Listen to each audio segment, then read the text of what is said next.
রাত তখন 2টো। জঙ্গলমহলের বুক চিরে ঝড়ের গতিতে দৌড়াচ্ছে ডাউন গয়া এক্সপ্রেস। বৃষ্টিটা একটু আগে কমেছে, কিন্তু কুয়াশা বেড়েছে পাল্লা দিয়ে। ট্রেনের একেবারে শেষ বগিতে গার্ডের কেবিনে একা বসে নিজের লঘবি লিখছিলেন অবিনাশ বাবু। তাঁর রেলের চাকরির আর মাত্র 2 মাস বাকি।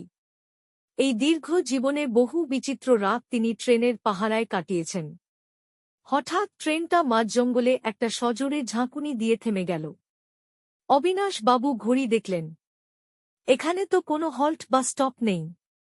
তিনি জানলা দিয়ে মুখ বাড়িয়ে সিগন্যাল দেখার চেষ্টা করলেন। দূরে কুয়াশার আড়ালে একটা ফিকে নীল আলো জ্বলছে।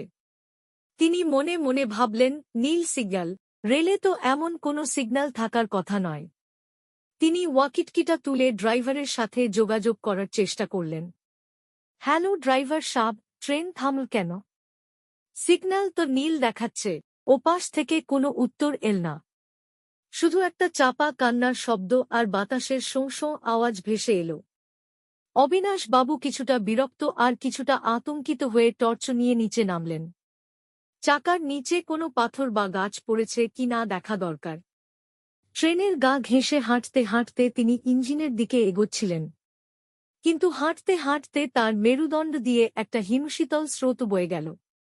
তিনি দেখলেন ট্রেনের কোনো কামরাতেই কোনো আলো নেই, কোনো যাত্রী নেই। সব বগি জনশূন্য, যেন এক ভুতুড়ে কঙ্কাল লাইনের ওপর দাঁড়িয়ে আছে। ইঞ্জিনের কাছে পৌঁছাতেই দেখলেন চালকের আসন খালি। কেউ নেই সেখানে। অথচ ইঞ্জিনের ভেতর থেকে অদ্ভুত একটা গোঙানির শব্দ আসছে। ঠিক সেই সময় তার পিঠে কেউ হাত রাখল। এক অতিমানবিক শীতল স্পর্শ। অবিনাশ বাবু আর্তনাদ করে পেছনে ফিরলেন। দেখলেন তাঁরই মতো হুবহু দেখতে একজন বৃদ্ধ গার্ড দাঁড়িয়ে আছেন। তাঁর পরনে পুরনো আমলের রেলের উর্দি, যা ধুলো আর রক্তে মাখা। বৃদ্ধ তাঁর দিকে তাকিয়ে এক চিলতে করুণ হাসি হাসলেন। অবিনাশ বাবু কাঁপা গলায় বললেন, আপনি কে? এই জঙ্গলে কি করছেন? বৃদ্ধ কোনো কথা না বলে নিজের হাতের একটা পুরনো লগবি অবিনাশ বাবুর দিকে বাড়িয়ে দিলেন। অবিনাশ বাবু কাঁপা হাতে টর্চ মারলেন বইটার ওপর।